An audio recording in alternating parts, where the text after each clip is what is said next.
Tokeland Studios.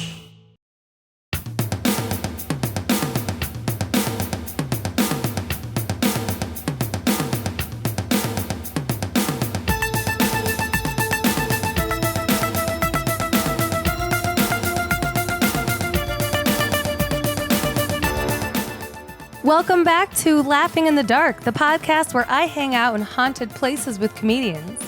I'm your host, Sara Jones. For this episode, I spent the night at a haunted hotel with Portland comic Kat Buckley. Kat Buckley is a comedian hiding from Tampa, Florida in Portland, Oregon. She was lucky enough to be a part of the inaugural Portland Queer Comedy Festival, the Hilarious Comedy Festival, co-founded the Point Break Comedy and Meatball Sandwich Festival, and has been mutinied out of multiple improv troupes. Kat and I got to explore the haunted Tokeland Hotel in Tokeland, Washington. The Tokeland Inn is the oldest hotel in Washington and probably with the best food, definitely the best company. We had so much fun at this awesome bed and breakfast, which was just as lovely as it was creepy. If you'd like, you can check out pictures that go along with this episode on our Instagram. You can find us with the handle at Lit Dark Podcast. That's at LITDARK Podcast. For now, get comfortable and get ready to spend the night with us in two of the Tokeland Hotel's most haunted rooms. Here's the episode.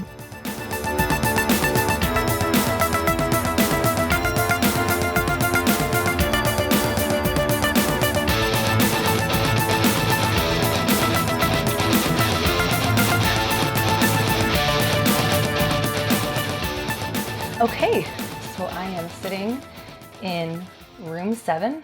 We're sitting on the bed of the Tokeland Hotel. Mm-hmm. We have already been given an extensive tour of the hotel. We've been fed. They gave us free drinks. It's been awesome.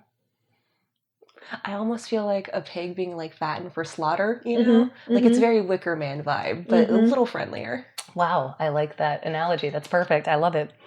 All right, so let's get into it. So the Tokeland Hotel is located just off the Willapa Bay in Tokeland, Washington. Tokeland is a small fishing town, and while it's easy to joke about the name, too easy, it's actually named in honor of a 19th century Native American chief. Tokeland is located along the coast and is known for its cranberry farms. So just a little distinction there. I went through all of my notes with the owner and the general manager and we tweaked every single fucking element of the entire episode, like every little bit. So basically, Tokeland is not known for their cranberry farms. The coastline, there are places known for their cranberry farms. So, for example, Ocean Spray has a big plant nearby in Grayland, and there's even a cranberry museum in Grayland. Okay, but what's in the cranberry museum? Like just a bog? That's something you're going to have to go to Grayland to find out. I have no idea. But I would be curious to know too. I don't know. I hope they serve you Ocean Spray cranberry juice. And this episode brought to you by Ocean Spray, since we now legally are sponsored by them since we've said their name so many times. Yeah, so we'll be expecting a check in the mail, naturally. Oh, I want the juice. I don't want the money. Yeah, okay. Yeah. It's all juice. So the Tokeland Hotel is nestled up right next to the Pacific Ocean, making it a beautiful place for guests to visit. This large estate was originally built in 1885 by William and Elizabeth Kindred. They opened the Kindred Inn back in 1889, making this the oldest resort in Washington state. It was a popular beach resort at the time. So the resort houses 17 rooms and a restaurant that seats 60. Now, something interesting about my notes here, I originally said that the resort houses 18 rooms. And I was corrected that it's actually 17 rooms. And the reason sources will say that there's 18 rooms is that there's rooms numbered up to 18, but they skipped room number 13. Just like in elevators. Classic. The Tokeland Hotel was added to the National Register of Historic Places in 1978. Oh, so I shouldn't have thrown my trash out on the building side. I'm kidding. Yeah, I mean, I don't know. I don't think that they they encourage littering anywhere in the Pacific Northwest. Isn't it like illegal? No, when I moved here, I didn't even know you had to recycle. That I had to get a passive aggressive note from my roommate, which is the most Portland thing, telling me that I needed to recycle my beer cans. So that was my introduction. Now you know. All right, so the decor of the Tokeland Hotel is like stepping back in time. Each room is decorated with antiques and oddities. There are no televisions, radios, or phones in the rooms. The rooms are meant to feel like a time capsule. And I would say they nailed it. We've been in several rooms since we checked in. We've just kind of checked out on some other rooms that were open. And every single room it does, it's like you step back in time. It's very cool. I think my favorite thing right now in our room is that we have like a 1970s crystal pineapple. Yeah. Which is the only not, very vintage thing, but it makes me feel at home. It's very, Florida-esque. Yeah. And also kind of gaudy in a fun way. Yeah. So many people who have visited the Tokeland Hotel have left with ghost stories of their own to tell about their visit. Some suggest that the age of the place alone lends itself to hauntings. I think the fact that it's been meant for people to visit since it opened makes it a place that spirits may like to stay. Mm-hmm. So before we keep going on with the story, I think we actually should include the interesting electrical thing that happened when we first checked out the room. Oh, it's fascinating. I can't believe that happened, too. Yeah, it was very cool. So for listeners, our room is a long, long hallway, and it's room number 7. If you're facing the hallway, it's on the left side. I don't know how we figured this out, but we walked through the hotel, and on the right side, all the rooms that are not occupied, the doors are wide open. So you can look inside, you can check them out. And along the right side, all the lights worked just fine. No problem. Yeah. And we're staying on the left side in room 7. The interesting thing about where we're staying is that none of the lights worked in any of the rooms except for room 7 where we're staying. So there's rooms on either side of room 7 where the light does not turn on. It's almost like what did we think it was like I thought it was a fuse issue. Like a fuse had broke. Yeah. But it's just with one room in the middle of a hallway where the light works and the rest of them don't.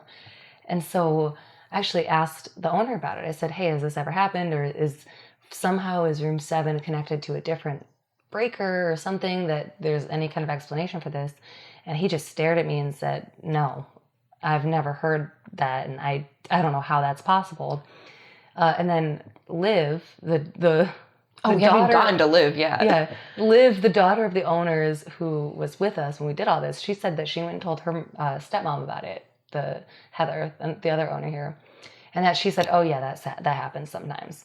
And just kind of brushed it off like, yeah, sometimes that happens. But there's no explanation for it. Yeah, I don't even know if they fixed it. I think that now our room is technically the least haunted because we have the lights, or we have very kind ghosts.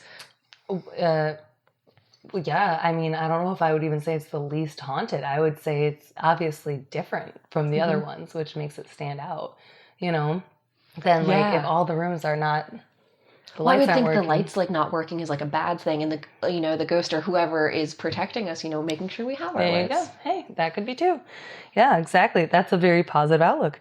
So, all right. So, getting into the ghosts here. So, it's said that a Chinese immigrant named Charlie haunts the Tokeland Hotel. He's believed to have died in the hotel. His spirit is said to be friendly and likes to get into some mischievous fun. So there's a small hidden space behind the fireplace that was regularly used to help house wayward souls. So they would kind of hide people in the space behind the fireplace downstairs. So that fireplace room? Yeah, that's where I had dinner. Yeah. So right behind there's a little crawl space room, and they would help hide people that might other someone's looking for them, the law's looking for them. So now Charlie was a Chinese immigrant, and when immigrants would come over, they would have to do indentured servitude for a time, like 7 years or something. And 7 keeps coming up too. We're in room 7 years of indentured servitude, which is technically a lucky number, I think. Yeah, lucky number 7s. That's true. Weird. Yeah. So, you needed to serve like 7 years of indentured servitude, basically slavery. And the story goes that Charlie was like, fuck that, I don't want to do that. And he ended up coming over to the Tokeland Hotel, which at the time was the Kindred Inn, I think is what it was called. And they gave him refuge, let him stay here, let him eat, drink, sleep, and, whatever. Mm-hmm. And he would help work here and do whatever. So it sounds like someone was looking for him, and they put Charlie in that space behind the fireplace. Unfortunately, Charlie died of suffocation in that space. God. As soon as you said people behind the fireplace, I'm like, that can't go well. No. Haven't you heard about Santa dying in the chimney? It's the same thing. Yeah. Yeah, like dads that didn't pretend to be Santa, that whole deal. Yeah. I grew up hearing that. I don't even know if anyone actually died that way, but I swear to God, I thought it was true. Yeah. I don't know if that's actually true, but I'm sure it's happened. Yeah, no doubt. For the record, we were hearing some very creepy noises outside our door. I think it's just a guest going into the bathroom that's across the... Yeah, and like just the door or something. Mm-hmm. So, all right, so people claim to have seen Charlie in the hallways, and some say he's been known to make dinner plates in the restaurant fly or spin around. Some say Charlie seems to be a protective spirit and sometimes playful. Like leaving our lights on but turning everyone else's off. Right, okay, so protective, I like it. Others see his games of throwing plates to be more of a tantrum. From what I've seen, most people seem to feel Charlie is a well-intentioned, playful spirit. This was all confirmed by the owner. So all of that, he said, all of this does happen. We do think he's playful. He plays games. He's fun. It's not like The Conjuring Part 7. All right, so another ghost story that surrounds this place is that of a little boy who is believed to have been lost in the bay at low tide and never made his way back. So we went and checked out that back part of the backyard, really. The back bog. Yeah, well, it's not a bog, it's like the bay. Mm-hmm. So you can see that whole area, because that's what they correct me. They're like, not a bog, it's the bay. So, because that's what it said in my notes at first, is a bog. Bog sounds scarier. Yeah. It is kind of like a bog. The I don't see how it's not a bog. Yeah, if a kid can die in it, that's a bog, right? That's what makes it a bog. It's a bay when there's water, it's a bog when a kid dies. Yeah.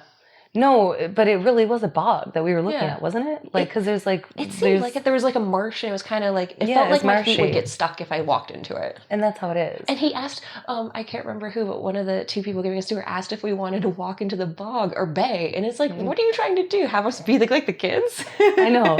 Yeah, I think he was joking. Yeah. But yeah, I thought, I don't see how it's not a bog, but they corrected me on that, whatever. But they said that basically when you walk back there, it's kind of like quicksand, like it'll kind of suck you in. So that's, and... so as a kid, I should have been worried about bays and not quicksand, is what you're telling me. Exactly right. Like all those 80s cartoons. Exactly. Yeah, what they meant to say was bay. So what I found online was that, okay, there's a ghost story that a little boy believed to have been lost and died in the bog or in the bay, what have you, and that never made his way back, and he died there. When I brought this up to the owners, they said, oh, it's not believed to be, it's confirmed. His name was Albert Brown. He was 9 years old. Oh my God. And they have his gravestone in the front of the building. Was that the one we saw? I don't think you saw it. It was right in front of the front door of the Tokeland Hotel, not of the tavern. There's just so many gravestones all over this property. I don't know who's there who. Is. Yeah. There's a little gravestone that I can show you in the morning. It's literally sitting right next to the front door. And that's what, when we went to check out the tavern, that's what he was like, we're going to bring that back in here. So there'll be another gravestone in here. That's what he was referring to. So anyway... So there's this story about this little boy who died in the bay or the bog, whatever the fuck. The bay bog. That's what the bay bog. He fucking died. Who cares? And fuck kids. Yeah, fuck that kid. No, he's great. Love him. Great kid. Great ghost. Great kid. So yeah, great. He's definitely going places. Mostly into the bog bay. Nowhere. But... Like he's died in quicksand. He's not fucking moving at all. Yeah, he's stuck.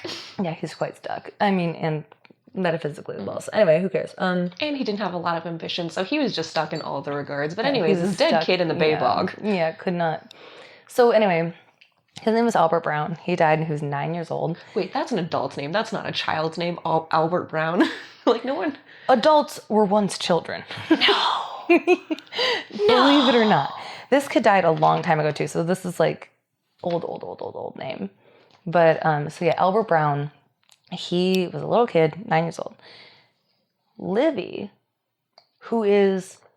Make no mistake, listeners, Livy is the main character of this entire episode. Oh, definitely. Livy is the 9-year-old daughter of the owners who sat with us, and first of all, she took me aside and told me a shitload of ghost stories that she has experienced in the hotel.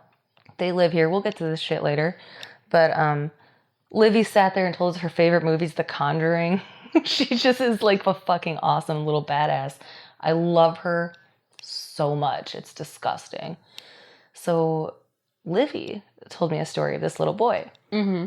She said, well, sometimes there's a little boy in here. And I said, well, Livy, how old is he? How old is the boy? And she goes, well, he looks a little older than me. I think he's 12. Well, he died when he was 9. Livy is currently 9. If Livy saw this little boy a year ago, they just moved here a year and a half ago. So if she saw him in the last year, she might have thought he looked a little older than her. Plus, if he's in dated period clothing, he's going to seem older. I think. So Plus, Livy back thought then he they was didn't 12. slouch. You know, they stood up very tall, so. Yeah. Well, Livy also describes this boy as looking like, in her words, she said he's like an outline. So I think she's seeing like a shadow figure type of person. Okay. And she was like, it's not really like you see like a person standing there like you would think of as a ghost. It's kind of like an outline of a person. So as she described to me, she said that she has seen him once as like a weird type of apparition, like not an actual person, but like an outline shadow figure type. And another time she was walking down the hallway and she felt someone tap her shoulder. And she thinks that this was the little boy. So she thinks that that was Albert. Oh, her new friend Albert. Yeah. So like Libby has firsthand experience of this boy. So that is kind of cool. I would watch a movie between Libby and Albert. Like, that would be a really cute Disney Channel show or Lifetime movie. Absolutely. And even better, it's real. Exactly. I think Livy would probably scare the shit out of any ghosts that are here. I mean, that girl... She's keeping them in bay. That's what it is. It's like, this is Libby's ghost house. Yeah, she's keeping them in the bog. Mm-hmm. They're going to get so mad listening to this episode that people are showing us a tour because we keep calling it a bog still. Yeah, I think they'll understand. So yet another, another ghost story that I read about online briefly, because I would have put more notes in here if I had more information. But I read another note about a creepy caretaker that stalks the grounds. So I talked to the owners about this, and they said that they have no record of it. They've never heard anything about a creepy caretaker. However, there could be plenty of stories that they don't know. And they acknowledge that as well, that they said, well, I mean, it could be. Who fucking knows? This place has been here forever. Like, there could be a lot of stories here. And it's huge. Like, maybe he's roaming the grounds and they just never ran into him because he's, like, pruning a bush or one of their new mazes. Exactly. Well, then, so one of the things I wanted to mention, too, just a little grain of salt, is that Livy, our pal Livy, she likes to play pranks on people. Of course she does. Her She's and Charlie amazing. Have a lot of things in common, it sounds like. Charlie the ghost, who also likes to play pranks like, one light's working, this whole fuse, who knows why, I don't know, what the fuck it. So the owner told me a story. He goes, well, Livy sometimes messes with guests. And I was like, does she? What did 9-year-old Livy do here? He goes, well, we did have someone stay with us who, it's cool, they became a family friend. They're actually going to get married on the grounds later this year. Yeah. Oh, wow. So basically someone stayed here, had an amazing time, got to know the owners, they became close friends, and now they're going to get married here, which is fucking cool. It's I would totally want to get married here. It's a very awesome place. Oh, it's beautiful. It's yeah. So pretty. Really, really cool. It's a cool spot. Totally. And plus then you'd have a place for all your guests to stay. Like, there's so many rooms here. Yeah. And the rooms are, like, you go to, like, an older bed and breakfast, and sometimes you're like, yeah, what a shithole. Like, but this place is, like, nice. Like we were saying, the bed is, like, really comfortable. Like, even they rolled in, like, a little side bed for me, and even that's comfortable. It's not, like, this is what you get, fuck you. It's a very comfortable, awesome place. It's definitely dated, but it's not like decrepit. Like, yeah, it's very well cared for. Everything is, vintage, but obviously cleaned, and like someone with a sense of style is decorated the area. Exactly. I like it. Yeah, it's they really, really walked that line, I think, perfectly. I think they really fucking killed it. And just creepy enough. Yeah, it's perfect. I would totally want my family to stay here if I was getting married here. Of course, I'm Irish Catholic, so I have too fucking many family members to fit in this entire building, but, Same. Oh, you're Irish Catholic? Irish, but not Catholic, no. Technically, my dad's Irish, and, like, his mom was Catholic, so he's, like, one of 8 or whatever. It's crazy. Yeah. And then he said, nope, and it's just me by myself. Yeah. Now, do you stay, like, if you're going to have a wedding here, do you stay in the haunted room, or do you put someone that you know is creeped out easily in it and just, like, have some fun with it? Oh, if I was getting married here, I'd probably want to be in the haunted room. Yeah. I want to give it to somebody else. I like having people watch, too, so, like, having Charlie in the room would be nice. Me and my husband on that honeymoon the day after. Okay. All right. Noted. All right. Good deal. So I was going to tell a funny story about Livy. So these people stay in the hotel, and they decide eventually they want to get married or whatever. But their whole story was they came here to visit, and Livy, being a little shithead in the best way, I mean, in the most endearing possible way, wrote on a piece of paper, "I see all," in crayon, and burned the edges of it and put it under the door. That is some next level, like 7th grade history project shit where you burn the edges around your paper. Oh my God, that's so true. You're making an old-fashioned map. Like, she is going to kill it in those extra credit projects. Where you would, like, stain the paper with tea. Yeah. I used to do that, too. Or do the secret revealing ink. Yeah. Also, has she seen The Sixth Sense? Like, was she going off, like, I see dead people, or because she's so close. I'm sure she's seen The Sixth Sense, first of all, based on her knowledge, her extensive 9-year-old knowledge of horror movies. And second of all, that's just the funniest shit in the world to me, that this was literally, because I was like, so wait, this is a family friend? And he goes, not at the time. We became family friends, thank God. But Livy just decided to fuck with them. So she just wrote, "I see all," in crayon, burned the edges, and just stuck it under the door. Well, we were saying this like hotel has to become hers. Like, I want her to go off and have an amazing life, but I also want her to come back and run this, be like Madam Ghost owner sort of thing, and also just mess with all. But her dad is the same way, that they were telling us about how there's like a hidden dove sort of painting that they had a creepy painting behind that they'd reveal, like, they didn't know it was there. And I can imagine being just drunk enough to, like, probably actually shit my pants if they're like, oh yeah, what's this piece of art? Oh, it's a haunted painting and it's upside down and it has no eyes. Fuck that, I'm out of there. I'm sleeping in my car. I do not care. Yeah, we can clearly see where Livy gets it from. Mm-hmm. And it's actually really sweet to kind of watch the interaction of the two of them, because it is Father's Day, and it's cute to kind of like see. We got to know Livy first. She's definitely just like, here I am, I'm Livy. It's the Livy Show. Welcome. You're welcome. This is the Livy Show right now, this podcast. Absolutely. I want Livy to be my co-host for the rest of this show. Yes. Absolutely, I do. I told Livy the second she turns 18, make your way out to Hollywood, because I will we're going to go places, me and Livy. And honestly, mainly Livy. Yeah, mainly Livy's going to go places. You're the hanger-on. Yeah, I will definitely be like, Livy, what do you think we should do from here? Like, she's got her shit together. That's something I know for sure. And the only reason she's not recording right now is because it's 1 a.m. and it's after her bedtime. Yeah, it is after her bedtime, reluctantly. She needs more sleep. Yeah, she was not happy about going to bed. But she also hustled the shit out of me, which is not easy to do. But she got extra stickers. We gave her a hoodie. Stickers are the currency as kids, Yeah. Yeah. Oh, yeah. We hooked Livy up. She got so much swag. She is way too small to fit into the small hoodie that I gave her, but... Well, she's going to take a photo in it every day until she fits into it, and it's going to be a montage she sends to you. Every single year, she'll just... Yes. It'll be like your growth chart on the wall. This is how much that I fit into the Laughing in the Dark sweatshirt. Yeah, I mean, she's fucking awesome. All right, anyway... Back to those stories. We love you, Livy. You're fucking rad. This place is also rumored to be haunted by a ghostly white barn cat who can be seen lurking around the hotel room at night.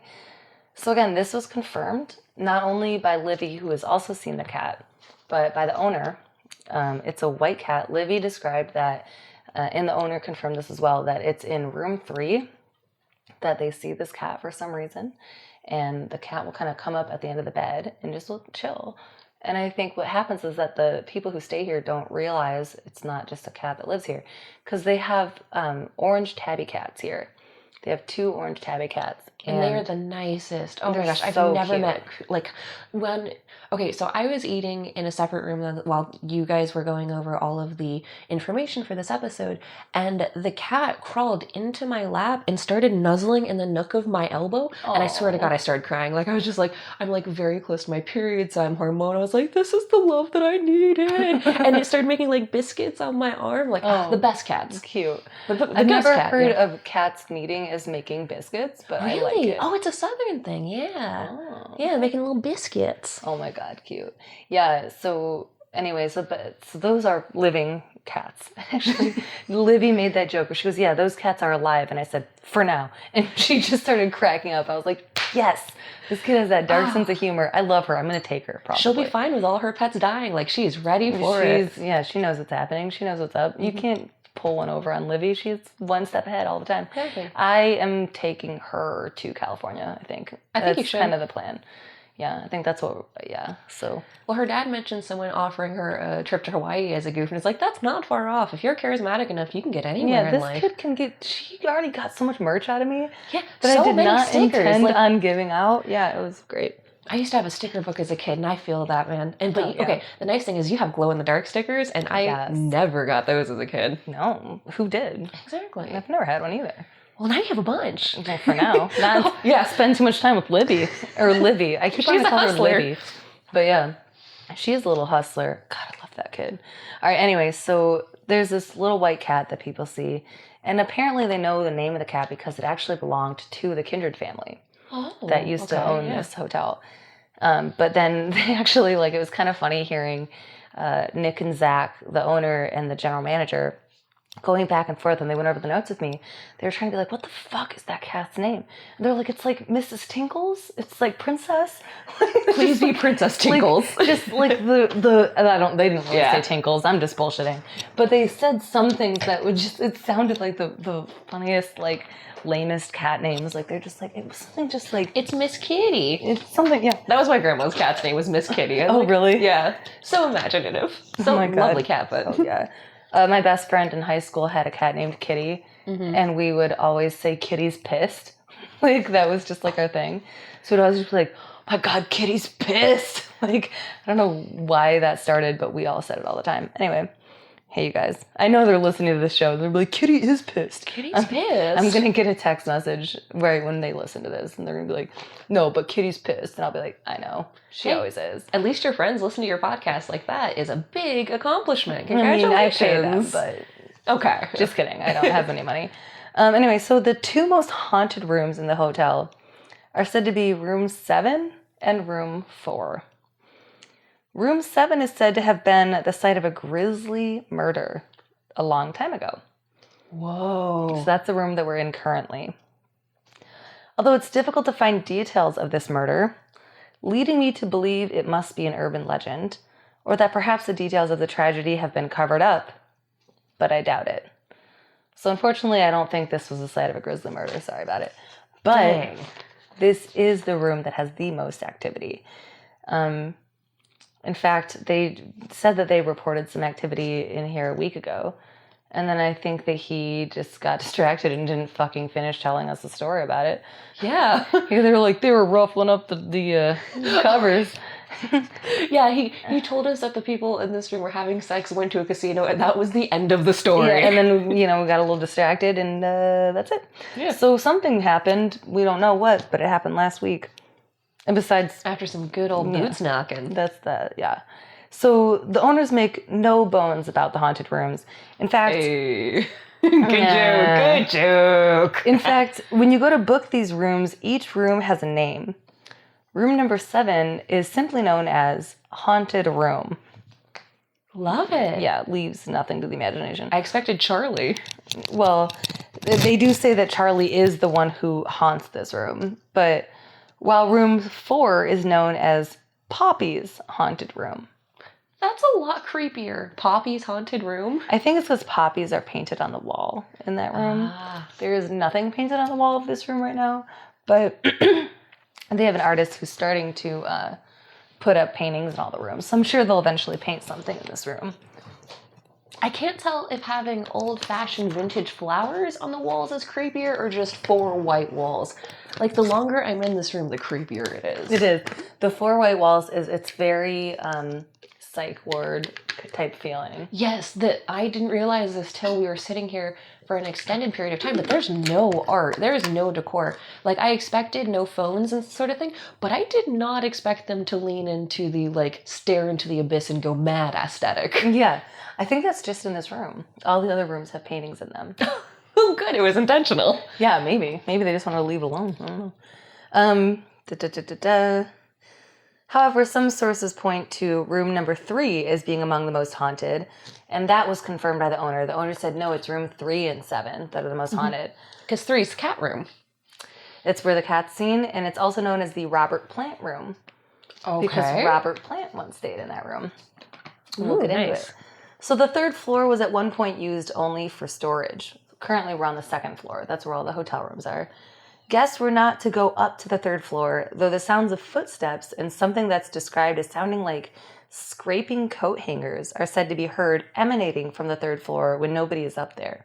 How do they know it's coat hangers? What sounds like scraping coat hangers. Yeah. So someone described what sounded like coat hangers scraping. I think that says more about the person describing it than the sound, you know? Like, if you hear a weird sound and describe it as, like, scraping coat hangers, I think you're a weird person more than that's a weird sound.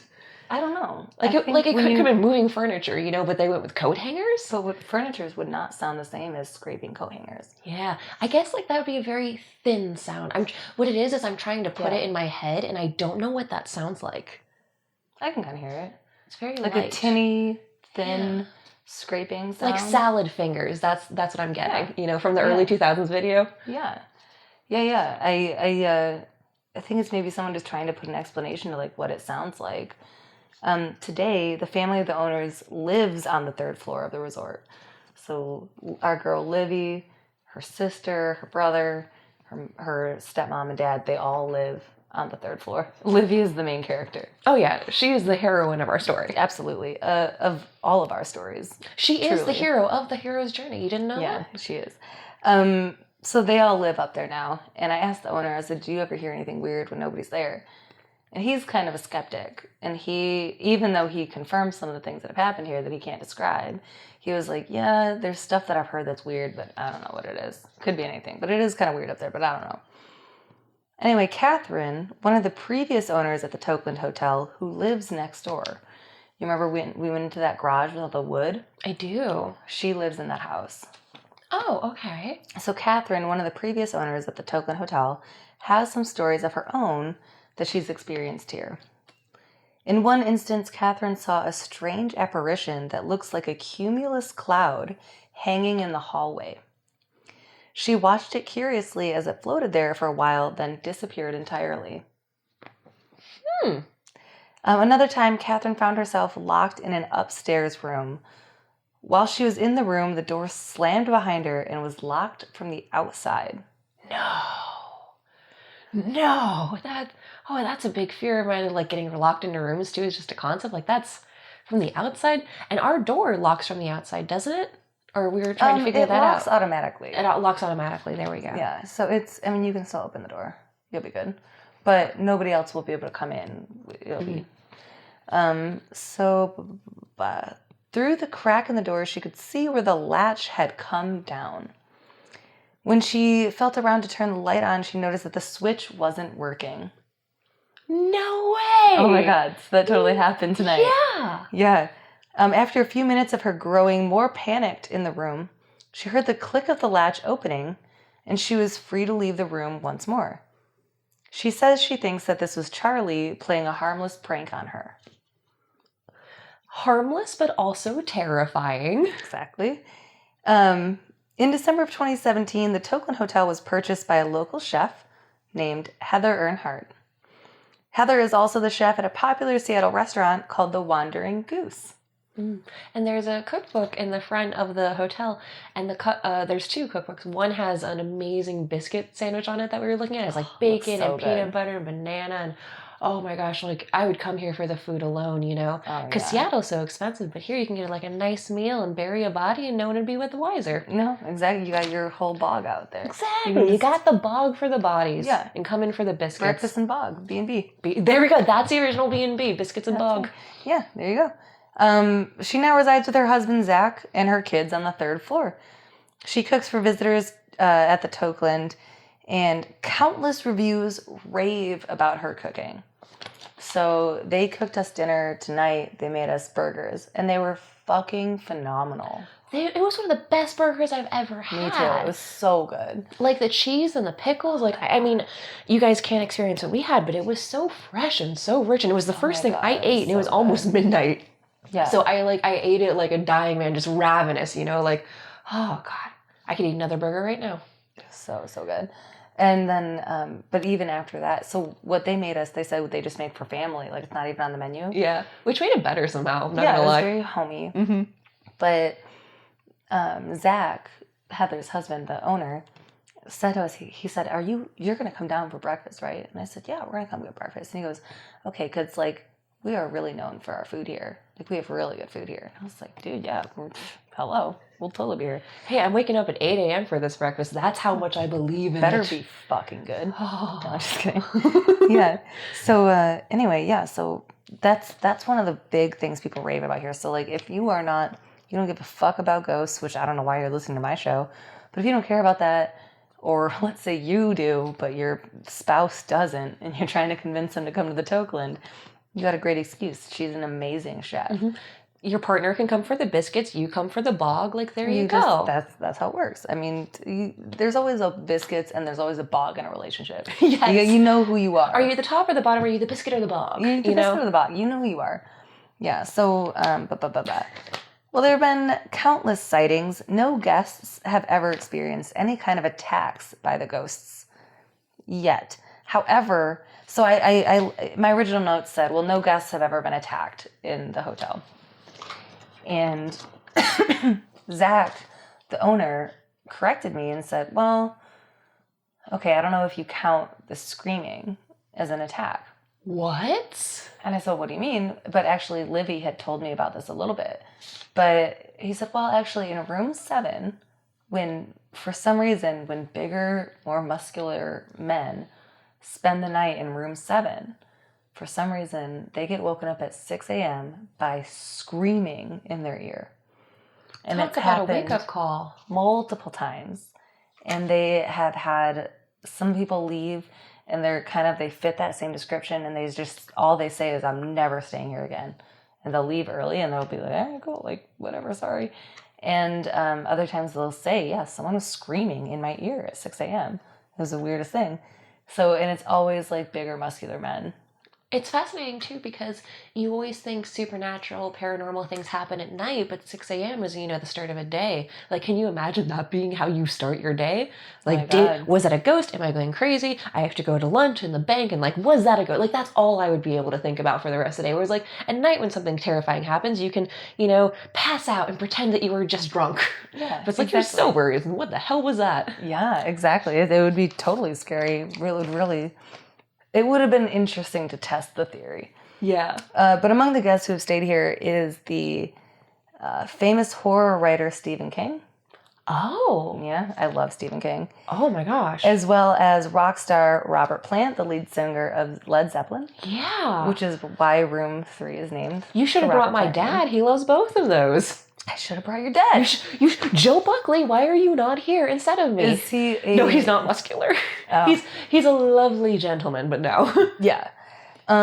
It's even rumored that President Woodrow Wilson once spent a night here. Wow, I care the least about him. Okay, yep. Some people might care. I don't know. You're right, I don't give a shit. U.S. history, man. That was when I was starting to smoke weed and have sex in high school. Like, that was the class I skipped. I know very little U.S. history. Yeah. I know very little U.S. history, not because of, like, the sex and weed, but mainly because I just, like, wasn't paying attention. Same difference. It's mainly the ADD. I think that's all I can blame, really. So if you're close to Tokeland, be sure to check out the 38th annual Old Fashioned 4th of July parade and picnic on Saturday, July 6th. So this episode, if I did my math right, and I probably didn't, but I think I nailed it. We'll see. I don't know. I have a degree now, so I'd do my best. Congratulations. Thanks. I know it only took me fucking 10 years. It's fine. But anyway, so this episode should come out July 3rd. And if you're listening on the day it came out, on July 6th, if you're in the area, they're going to do an old-fashioned 4th of July parade and picnic. And after the parade, you can come back to the hotel grounds for a traditional picnic, old-fashioned family games, and live music. Come back later this month for Woodfest on Saturday and Sunday, July 27th through 28th. I would seriously, if I wasn't, I'm not going to be in this state, but if I was, I swear to God I'd be here, and I'm not saying that because they're paying me, because they're not. No shade, but you know. But on Saturday and Sunday, July 27th to 28th, they're having Woodfest. It's going to be wood carving, artisan crafts, a beer garden, and more live music. Their website begs the question, beer and chainsaws, what could be better? And I can't beg to differ. Beer and chainsaws are where it's at. It's going to be fucking dope. So you should check that out. Plus, they are roasting a whole Berkshire pig, North Carolina style. I don't know what the fuck that means, but it sounds delicious. Do you know what North Carolina style is?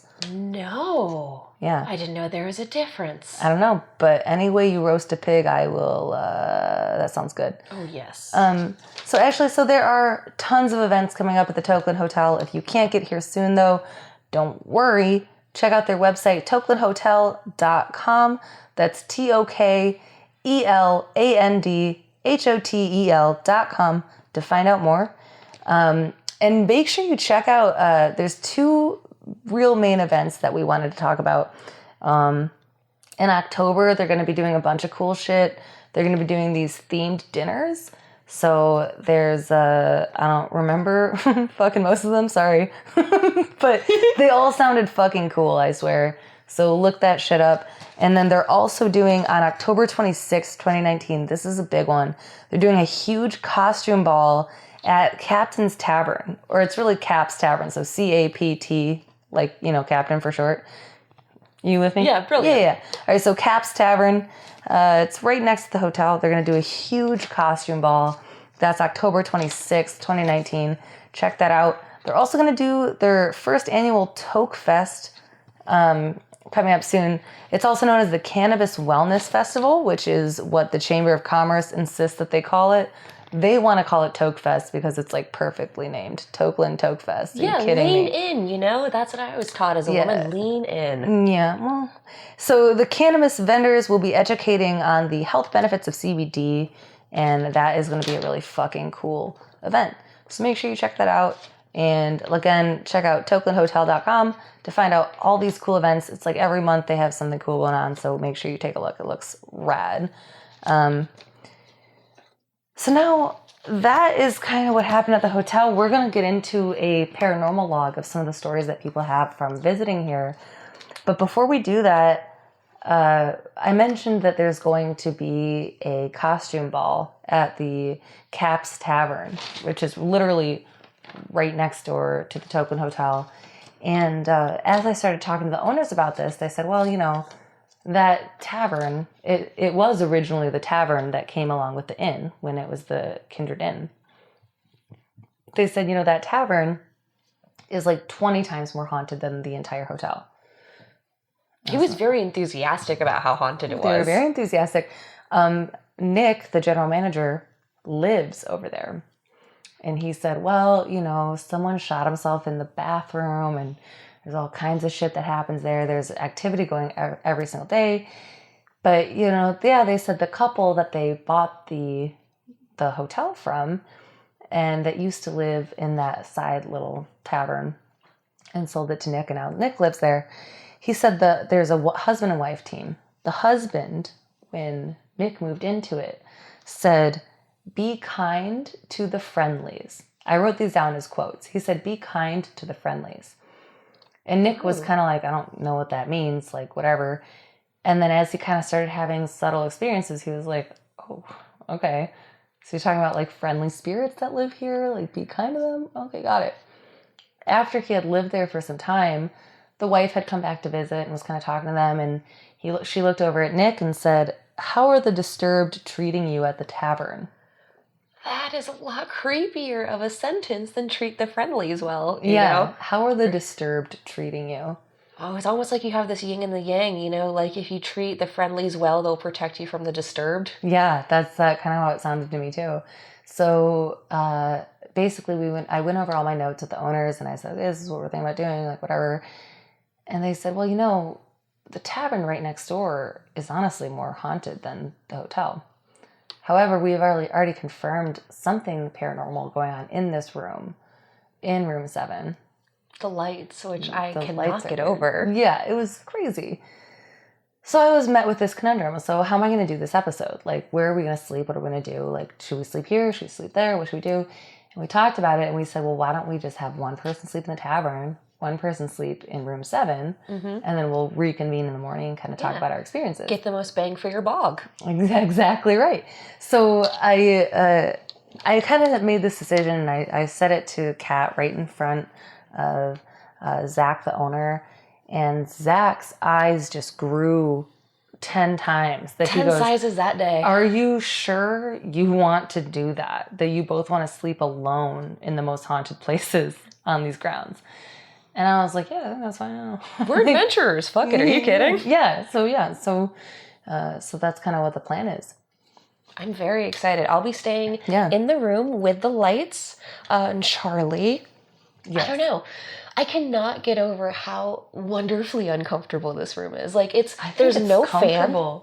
Well, the thing is there's no fan and I'm a very light sleeper. So I think I'm just going to like be awoken by sounds that aren't actually there, you know, and I'll like make my own scenarios and that will happen the best being by myself. So I think this will be like a very much drive myself crazy kind of situation and I'm excited.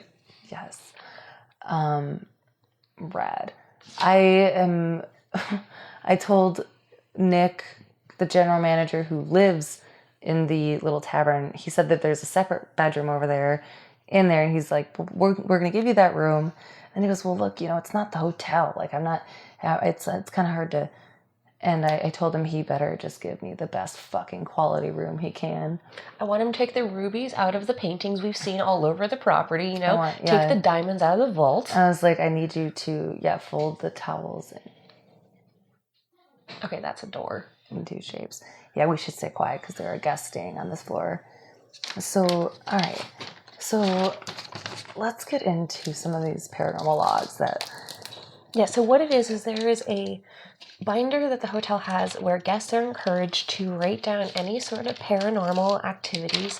And it's kind of nice compared to a regular log. Like you get to see extended, you know, handwriting samples, and a lot of them look like serial killers as we're flipping through it. And it's fun. It's very DIY. I'm excited to see what's in it. Me too. Yeah, so it's just a binder of lined notebook paper. And people have written, I want to read the most recent one, is written on May 19th of this year. And it says, I am the owner's son, and I live on the 3rd floor. When I had to share my room with my sisters on the other side of the hotel, I was in my room and I heard stomping coming up the stairs. I went to check what it was, and I saw a shadow moving. It looked like a human shadow, except there was no human. After that, the shadow went into the room 11. I went to check what was in there, and I saw nothing, not a single soul. And then it says small on the bottom, ghosts. Where's my phone? I kind of want to take a picture. I feel like that smaller word ghosts at the end is the next evolution of memes, like, because this is obviously written by someone that's younger. Like, that's comedy evolution right there. Like, that is amazing. And the best part is it's not even on the, like, it's lined paper and it's not even on the line, it's in between the two. It's artistic. Do you want to read one? Yeah. Saturday, May 4th, 2019. I heard this hotel had ghosts, was excited that my boyfriend got us a room 15. I'm a light sleeper, especially in new places, and around 1 a.m. to 3 a.m. I was wide awake. I heard footsteps outside our room, and it stopped right outside our door. And then a man spoke. He talked so clear that I assumed it was a guest. However, there was no other footsteps leading away from our door, and I also heard running up the stairs. Then it stopped. None coming down the hall. Not sure the time, but I did hear a child scream. What? I heard a child scream. Sorry, that's just commentary. There isn't any kids here on our stay. Heard more footsteps. No one was there. This place is haunted. We will be coming back. We enjoyed our stay here. Lovely staff, amazing food, and overall great place. Also, there are plenty of kids. We have to stay quieter because this person keeps walking back and forth and they paid to stay here. Okay, that is total sleepover vibes when you're being too loud and like you can hear your mom coming in to check you. Yes, like just so your audience knows, we're sitting on the same bed, like both cross-legged, like it's total sleepover. But I love that they mentioned that there's no kids here, and it's like there's 3. Yeah, they but totally no, I live don't. upstairs. Yeah. And also, Libby does mess with people, so I wonder if this is a Libby original. And a lot of these are really, really long. You can tell that the guests love this place. This one says, saw a ghost. My family and I were staying in room 11. This is the second one that's room 11. My family and I were staying in room 11 on Saturday night of May 4th, 2019. May the 4th. Be with you. It was a calm, dark night, and we could see the stars through our bedroom window. Everyone else had fallen asleep except for me. I had almost fallen asleep when I heard a faint scratch outside of the bedroom door. I didn't want to get out of my bed to see what it was. However, I managed to make it to the door. I began to open it slowly. I looked both ways and saw nothing. As I was closing the door and going back, I saw a large figure in the corner of my eye. My heart dropped. I couldn't determine what it was at first. As I squinted my eyes to see better, I noticed it wasn't a human-like creature. The figure began to walk closer towards me. Its body was transparent. The figure had long, brown, raggedy fur all over its body, and long, what almost looked like antlers. I thought to myself in the midst of terror, is this some kind of hairy demon? Daddy? Then it hit me. It was the ghost of a moose. Okay, that Perhaps is some it was Shyamalan the twist. spirit of the moose head which hangs above the fireplace. That's a weird one. You know what's interesting is that moose head, it's turned at like a 3/4 angle, and it gives the same effect of the Haunted Mansion that no matter where you go, it looks like the moose is watching you. And also like a dog, like I was eating a burger and I felt like the moose was watching me the way a dog does. Like, can I have some, please? Yeah, like begging. Yeah. What else do we got here? It's the age right here. Okay. Age 10. Age 10, there we go. Age 10, Arabella from Vancouver says, my sister wanted me to go look upstairs with her, so I did. The rooms were cute, but on the way back, I heard someone singing, and then when my sister was halfway down, but I was at the top, I heard a scream, but quiet like they didn't have a voice. Okay, that is some Steve. I didn't know Stephen King wrote in the book. Arabella. That is very creepy. Screaming seems to be a good, consistent thing. Yeah. Let's see. And like the walls here are so quiet. And like I said, there's no fans. So that must be very loud and shocking. I love that a lot of these also have stains too. Hey, Annabella again. Annabelle. Annabelle. Oh, Annabelle, like from The Conjuring. Which is Libby's favorite movie. We're her fans, so we know her backstory. On November 23rd of 2018, someone named Annabelle wrote, today my sister and my cousin and my mom were exploring the hotel. We read about Charlie and found that in the game room, the fire pit is built into the wall. I have no idea what fireplace Charlie hid or died behind, but if you find a fireplace that's not built into the wall, then expect around it. By the way, that latest ghost was in room 4. What? Did she write another one or something? Did she write this one? Is that the same handwriting? It's like her family vacations her every year. I guess she experienced a ghost in room 4 and then she just... Okay, so this is July 3rd, 2017. I didn't think that there were any suspicious behaviors from the ghost Charlie here until our second night of stay. I was in the bathroom at the end of the hall to the left of the stairs. It was 10:30 p.m. It was pretty dark. After using the bathroom, I looked to the right where the bathtub is, and I kid you not, I saw feet underneath the bathtub. No. Ran out to my room. I won't use the bathroom without someone going with me now. Charlie likes to play tricks on my young eyes. Oh no, I'm like a midnight peer too. Oh my god, if I saw feet underneath the Oh, that is bathtub, creepy. that's good though. Here's a good one here. I don't know. Playing Mexican train dominoes. Mexican train dominoes in dining room. The radio turned on by itself. What?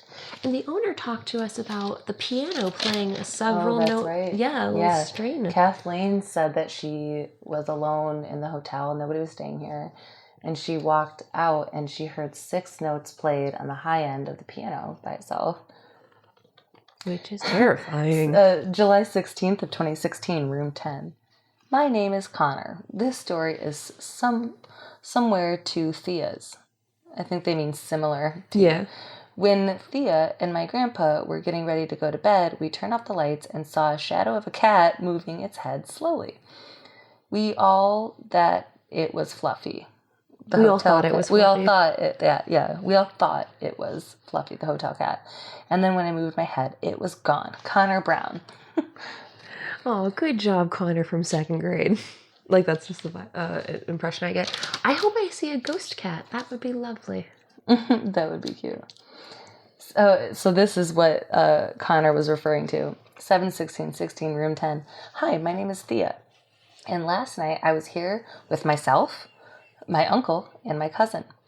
I was a bit spooked out in this hotel, even though I didn't know about Charlie Chan. If you are reading this and you are wondering who he is, go to the library and the fireplace that's right across from a white bookshelf, then read the article. Nice instructions, very informative. My cousin and I were, all caps, freaked out.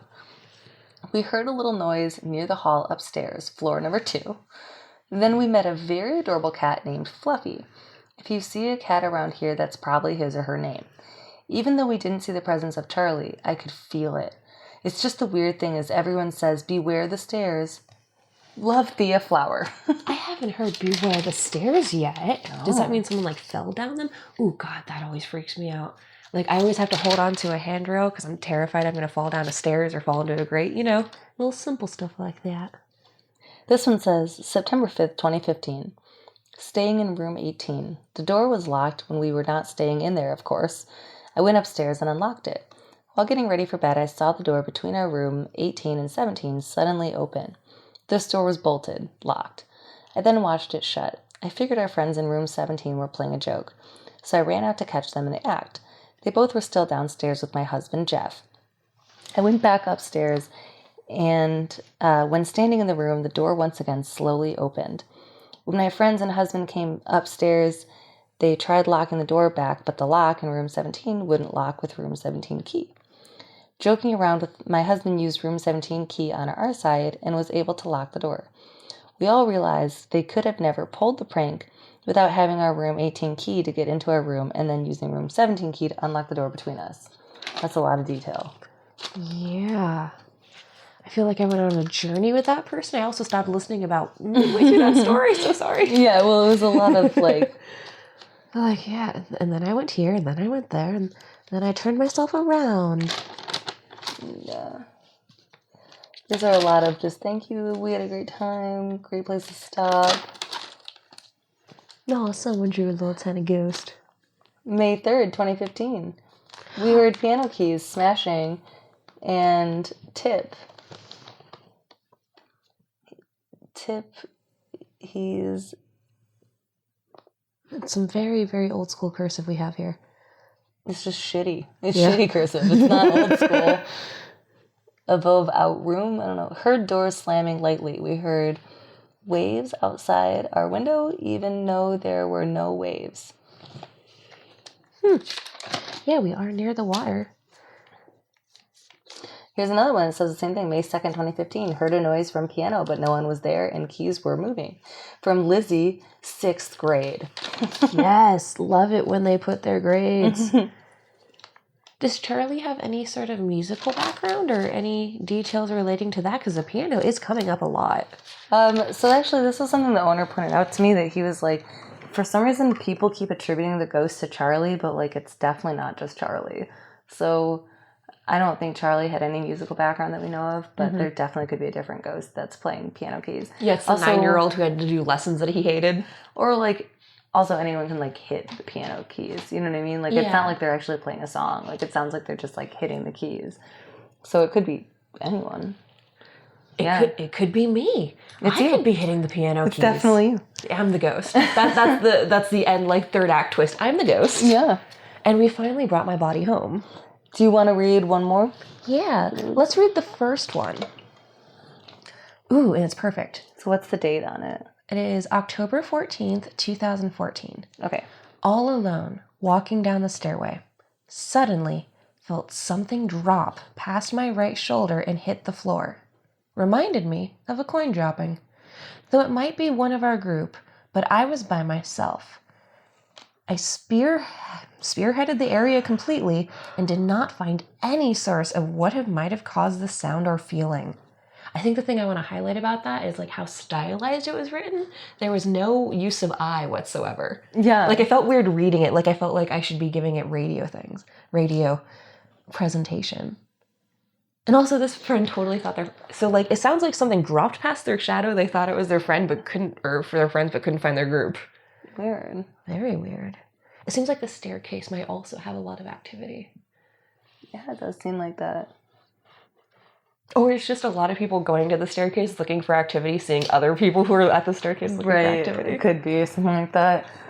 Well, yeah, I don't know. It seems like there's been a lot of stories. It seems like every room seems to have a story, but this room 7 tends to be the most active.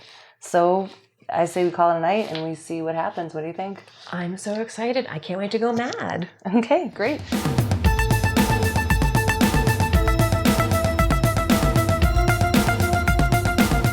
All right, so we are at the Tokeland Hotel. We spent the night last night. We're doing a little recap of the night. You spent the night in room 7? I did. Yeah. And I spent the night over at Cap's Tavern, right across the street. Do you know I spent the night there? No, Livy? We're sitting here with Livy, the star of the show. And you want to say hi to the listeners? Hi. Livy, who are you? I am the owner of the hotel's daughter, and I kind of work here. Like, I seat people sometimes. I helped actually making their Livy's Little Dragon. It's right, the cocktail drink. Well, there's no alcohol. Mocktail, right? Mocktail. And it's pretty cool. Yeah, it's pretty good. It was a great drink. It tasted like a sour gummy worm. That was the inspiration, was it not? Yeah, she's nodding, yeah. They can't see you. Yeah, but... Yeah. So, all right, so let's talk first about, you spent the night in room 7, and of course, before we went to bed, we noticed the weird thing with the lights only working...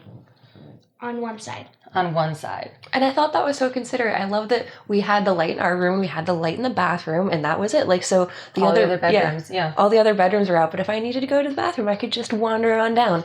Very considerate ghosts. Would you, Livy, from your expertise, who would you attribute that haunting to?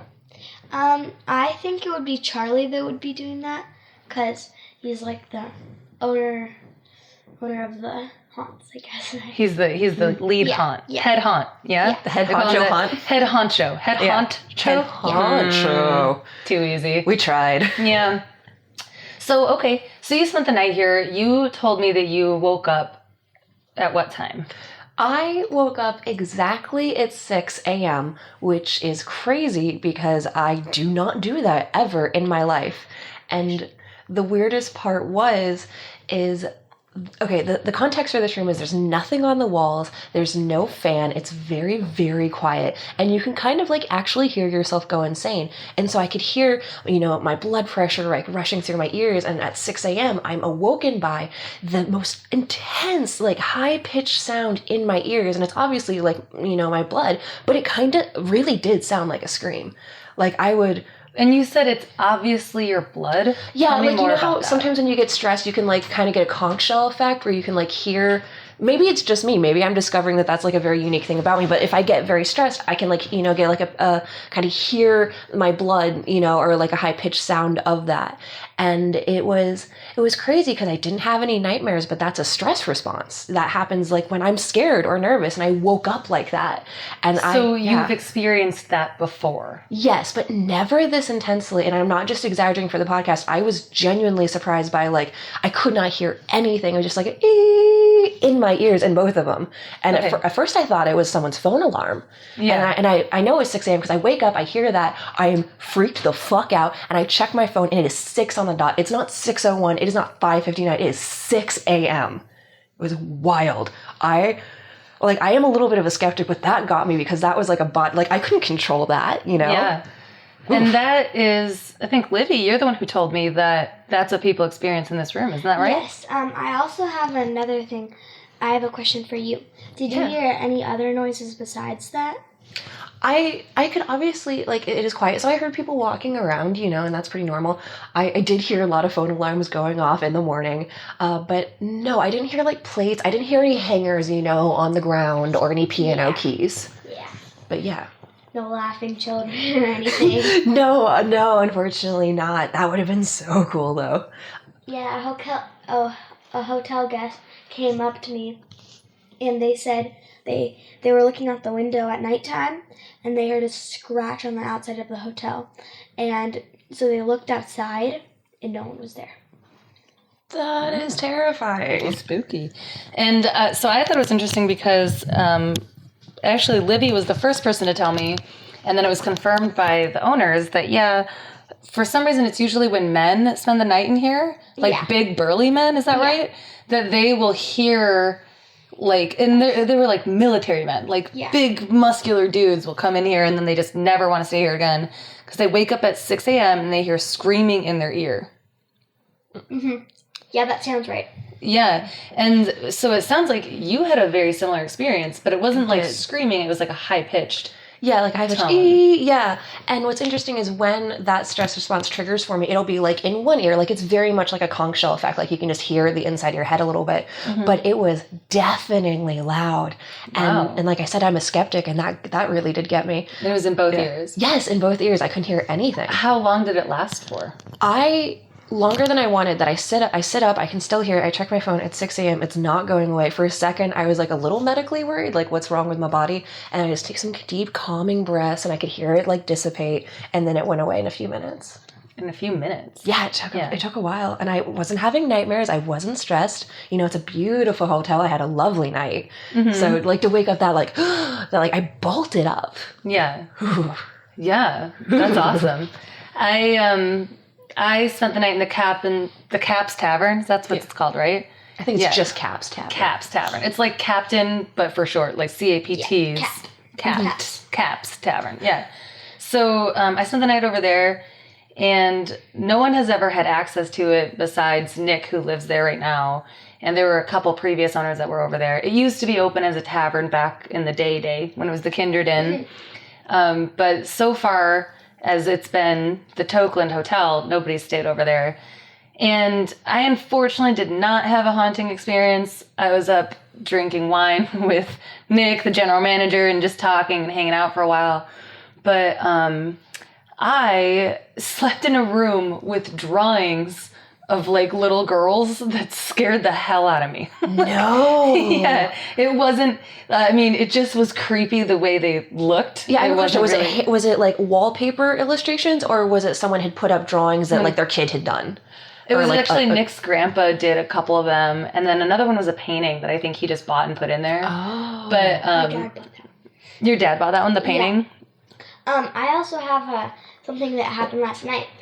So my mom went downstairs to go get her water, and then she came back upstairs, but she forgot something, so she went back downstairs, and then I heard some coughing, and I was like, Mom, and no one answered. So I went to go look downstairs, and no one was there. And I was pretty freaked out, and then my mom started coming upstairs with Gus. And Gus is the dog, the house dog, big yellow lab. Yeah. The really nice, he's like the greeter of the hotel. So, I was right down, right at the end of our stairs that go up to our room. And I felt something, zoom past me really fast. You felt wind. Oh. And I was pretty freaked out. As you should be. Mm-hmm. That's rad. Okay, so I think we've had a couple things happen here that this is totally a haunted hotel. A lot of activity. Livy already knows that, but yeah, a lot of stuff going on. It's really cool to go to a place for the first time and have something. For me, what was really defining was the lights. That was a really cool, I've never seen anything like that. And to then also talk to the owners and be like, well, is this connected to a different somehow? Yeah, a fuse issue, yeah. Yeah. Oh, you know what we were going to do? Is the light working now? It's not working anymore. Well, it's time for let's us go to check the other ones. We were going to go do that, but now the light's not working in here. Yeah, let's see. Because it's our checkout time. That's right. Yeah, I think Charlie's like, all right, it's time to go. I gave you enough fun. Is that one working? Still not. No. Wow. So let's check this one over here. So we got a night's worth of light. It's not working. No, that's weird. Yeah, that is really and weird. Some of the lights on these chandeliers are also out too, if you see. But this one's working. That one's working. Oh, these yeah. aren't. All of these lights. Oh, no. Oh, okay. So these ones work. Yeah. So then and for listeners, we're looking at all the lights along the middle. There's chandeliers that line the hallway. Yes. Those lights are working fine. But like we said before, when we first checked in here, all the lights on the bedroom side of room 7 did not work except for room 7. Now, all of them, including room 7, no longer work. And we're about to check out. So that's interesting. I've never had something like that happen somewhere at all, let alone, not just haunted places I've visited, but just in general, I've never had that happen. No, I've never had that happen at any hotel. So that's kind of cool. Yeah, that was pretty cool. So I have another thing. So last night, when my mom was coming back upstairs, the cough that I heard, it was a really deep, loud cough. Mm-hmm. It was like a big man was coughing. Mm-hmm. And I didn't see anything. So that was the scariest thing that happened yesterday. Yeah. Besides the light, that would be cool. The light thing is kind of crazy, right? To me, that is just... That's a sign. There's just no explanation for it. And it's crazy that we're in room 7 right now. And now the light doesn't work at all. Now it looks like it's a breaker problem. It's just weird that ours... didn't fall in line for a second, and then now it doesn't work. And it was nice because we had to record our podcast too. Yeah. Livy is on, when this is on, that turns on next to there. Mm-hmm. But it's not on right now, so it can't. Yeah, sounds like it's a fuse or breaker problem, but still, it's interesting that it did work just for the night. Just and long it was enough. Just this room. Yeah. And it's a nice little sign, no one got too spooked. If I ever needed to, I could turn on a nightlight. The ghosts are looking out for me. Absolutely. But also, I feel it's a little wink at yeah, there is something different about this room, and I think that that's really cool. I would be remiss if I did not mention that I had the best breakfast I've ever had. Yes. Oh my God. I had Livy's. It's the Little Dragon. Is that what it is? Little Dragon? Livy's Little Dragon. Livy's Little Dragon. I hit a splash of rum in there. It was really good. Hair of the dog. I mean, and then I had the Eggs Benedict with Dungeness crab, because we are right on the Pacific Ocean, and it was phenomenal. Plenty of crab. They did not skimp out at all, and it was fantastic. Mm-hmm. And what did you have? I was almost jealous of you because it looked so good, but I had, my old Southern heart needed it. If there's a biscuit on a menu, I'm going to get it. And so I got this beautiful, obviously homemade biscuit with fried chicken and gravy and cheese and a fried egg. Buttermilk. I'm being told by my producer, Livy, it was a buttermilk biscuit. Oh my God. Make no mistake. Yeah, make no mistake, listeners. That matters. Yeah. And like there was a very like mushy version of what was left on my plate, and I was going to give it away, but I couldn't. So now I have a box of the Tokeland Hotel's buttermilk biscuits to take with me. And like that, it was seriously, come here for the ghost, but stay for the breakfast, I swear. Yeah, it is. Well, I mean, and like we said, it was, the whole place was bought by Heather Earnhardt, who is the owner of the Wandering Goose in Seattle. Capitol Hill in Seattle. On Capitol Hill in Seattle. Okay, yeah. Called the Wandering Goose, right? Mm-hmm. Get and that there promo. Are rave reviews about the food at the Wandering Goose and also at the Tokeland Hotel, and I can confidently say that they do not exaggerate. The food here is fucking amazing. Oh, it's highly so recommend. Okay, well, I'm going to bring back another ghost story. So, okay, good deal. The thing is, we tried to turn on the lights and they're not turning on. We tried turning the switch on and they're actually still plugged in. They are. But you know what? If there was an issue with the fuse, or usually it's like all the lights along one side of a hallway are all connected, so that would be connected as well. So those wouldn't turn on since all of these lights aren't turning on. That actually makes sense. What doesn't make sense is why last night when we tried the lights on in here, why they turned on and none of the rest of them did. That's what's unique. That's what's interesting, don't you think? Yeah, I think that's pretty cool. There's really no explanation for that. We still have rooms that we haven't checked with the lights on, room 3 and room 2, but we'll probably go check them afterwards. Yeah. We're nothing if not thorough here. Absolutely not. Not if Livy has something to say about it. Is that right? Mm-hmm. All right, good deal. Well, hey, thank you so much for coming with me to the Tokeland Hotel. Livy, it's been a treat. Do you want to say anything to our listeners before we let you go? Thank you guys for watching her show, because it's like, I love scary stories and stuff, so I liked learning about that. Yeah. Even though I didn't know that much about the hotel, and Nick and my dad told them, and they actually taught me some different stories. So. Oh, well, that's exciting. That's cool. All right. Well, thanks so much. All right. Well, let's sign off. And that's a wrap.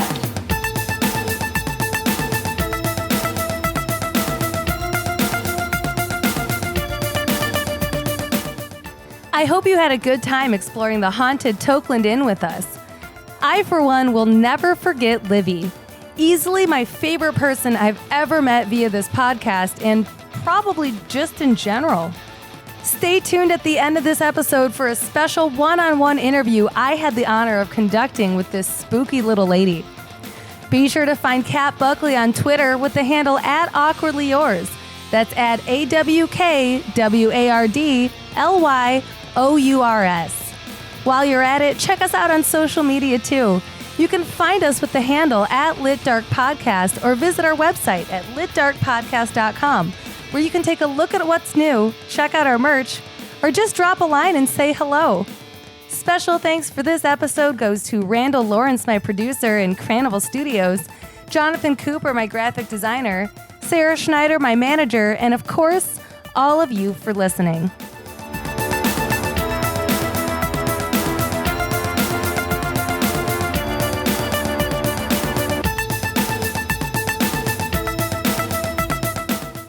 Sources used for episode 11 of Laughing in the Dark include hauntedplaces.org, frightfind.com, hauntedrooms.com, the Seattle Times, cbr.com, kinespun.com, Haunted Washington by Adam Woog, and lifeotherthan.com.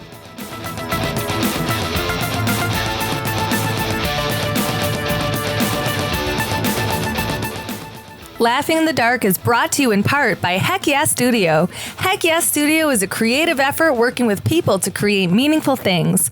At Heck Yeah Studio, they work with clients to turn their ideas or existing brands into real or better versions. Heck Yeah Studio is the place to go for custom illustration for a full range of branding services, like killer logos, great colors and typography, and fun illustrations for pins, signs, prints, shirts, vehicles, posters, or anything you can imagine. At Heck Yeah Studio, they work with love. Their dream client is someone who is passionate about what they do. At Laughing in the Dark, Heck Yeah Studio has designed our logo, all of our merch, and any posters or stickers that we have. I am so proud and lucky to work with such an awesome company, and I could not recommend them higher.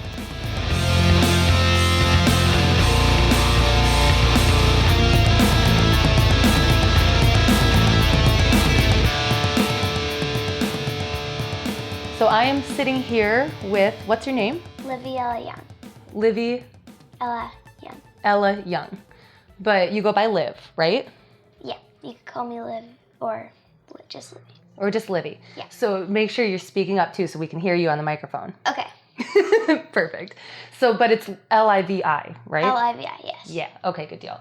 So Livy, do you live here at the Yes. Tokeland Hotel? Yes, my parents are the owners of the place. Yes. And how long have you lived here? A year and a half. A year and a half. Okay. So you were telling me a little bit earlier that you've had your own experiences of seeing ghosts here, right? Yes, I have. And you're going to tell me the truth though, right? Yes, I Okay. will. All right. So tell me, what was the first ghost that you saw here? First ghost is not very scary ghost. It's like a little cat. It's a white cat. It's in room 3. And it's a white cat, and at nighttime, it will come in your bed and like lay at the bottom of your bed. Oh, that's kind of cute. Yes, and So then it you- leaves at night, and you'll hear the creaking of your door open. Yeah. So you do have 2 cats here, right? Yes, we They're do. tabby And cats. they're alive. For now. Yeah. Okay. It will be haunting the place soon. Okay, good deal. And so the white cat, does it have a name? I am not very sure about the name, but I'll try figuring it out. Okay, good deal. Appreciate it. And have you actually seen this cat, or have you just heard stories about the cat? I have seen this cat in room 3. The first year that my parents stayed in this place, they stayed in room 3. And my mom was very freaked out because she heard children laughing and people playing the piano. Yeah. So so you've seen the cat. What about, you were telling me about the little boy that you saw. The little boy, he's about 12. You won't like see a real person standing there, but like a little ghost that you could see like the whole body. You will like see like an outline. Okay. And one time I was walking through the halls and I felt someone touch my shoulder. I started running up to my room and I locked the doors because I thought it was just like someone like trying to chase me or something. Mm-hmm. I locked the doors and I went back downstairs because I thought they left. And I heard going down the stairs, so I looked and no one was there, and it was very freaky. Yeah, and you've seen him multiple times. I've only seen him that once, but yes, I have. If you look up on YouTube, there will be like showers of the old owner, like him in the kitchen and stuff. Oh, okay. And you don't know who this little boy is. It's just about a 12-year-old boy. And how old are you? I'm 9. You're 9. Okay. So he looks like he's a few years older than you, but Yeah. or that's just based on the outline. Yeah. Okay. And what room are we in right now? Room 7. Room 7 is the hauntedest room in this hotel, and it's pretty scary. So what's scary about this room? So if you're a guy, like you're alone in this room, so you're staying the night, and at 6 a.m, someone will scream in your ear. If you're a guy? Yeah, it doesn't really happen with girls. I am not very sure why. Huh. And then my friend, she came here, and she was going to the bathroom, Mm-hmm. and the cups went up and down. And they broke? They didn't break. They just went up and down. Yeah, they were plastic ones, so they, of course, didn't break. But Not that was in the bathroom. That wasn't in this room. That wasn't in this room, but it was pretty scary. Yeah, for sure. But so why do they say room 7 is the most haunted room in the hotel?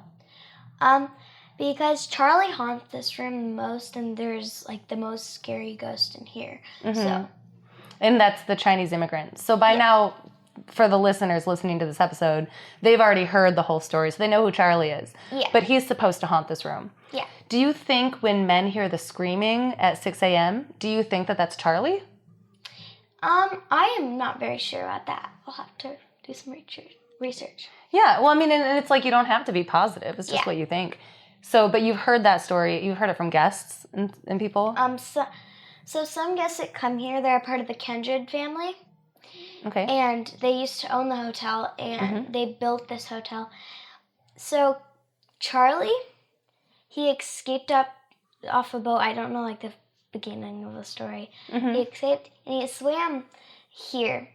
And so when he got here, the Kindred family, like, decided to help him and stuff. And they put him to work, and he was helping the hotel for a little bit. And then, so the people came searching for him. So they hid him behind a room in the fireplace. And he died of suffocation because they forgot him in there. Yeah, what a bummer, right? Massive bummer, huh? So why do you think he haunts this room? I'm not sure. You know, now that I think about it, if we were to go downstairs and go around to the fireplace, it's probably right below this. Have you ever thought about that? I think it's... I'll have to show you something in the hall once this is done. Why? What are you going to show me? It's something really creepy. Yeah, but we better tell the listeners about it, don't you think? Let's not keep it a secret from them. Okay, so when you're walking through the hall, there's a vent.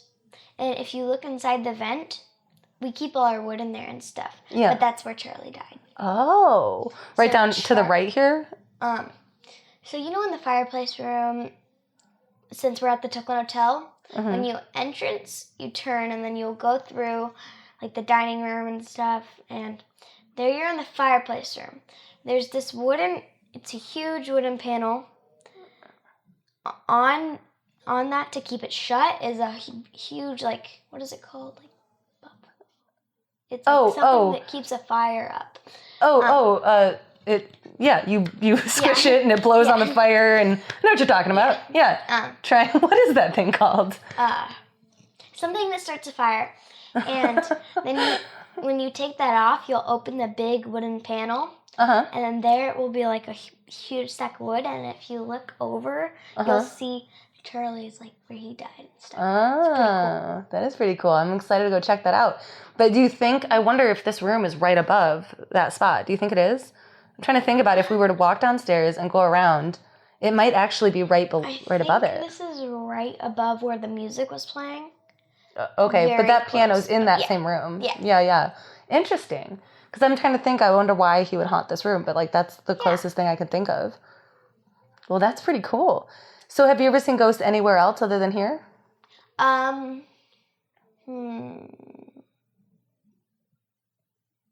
So in some other parts of the hotel, there's other people that have died in this hotel, because this hotel was built in 1885.